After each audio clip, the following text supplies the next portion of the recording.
And today we are talking about health education at school. I live in Istanbul.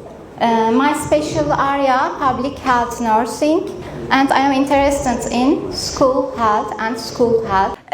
İçeriğindeki yani o böreğin diyeyim artık içine koyduğunuz harç aslında sağlıklı. Çünkü içinde protein var, sebze var, sağlıklı bir harç.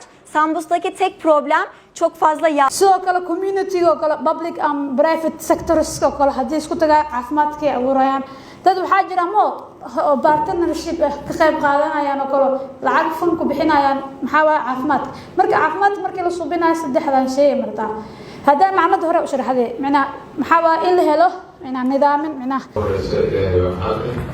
كيف محاولة إن ذلك في فرصة أن يسيسي كان عطى الذي رجل طيب قبل طلع الصوماليا ومن هاي بروفيسور دكتور حسن حسين أغيار في معلمين في هذه السنة يطلع معطى زيادة إن فرصة في الإسلام يصير residentka iyo dadka halkan Avrupa'dan Türkiye'de.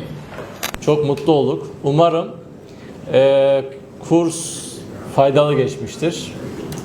سو هذا شيء من عبد القادر تم بلا وحوض أو بنتي عفمات كسرسان وكورسو كسرسان ديار مع سبب سنة ديار مال رمضان يدو تهاي وقت فسح تهينا انت اي ماتين ونرفق بكسين ومهسنتين مرة. Biz her zaman işbirliğine hazırız.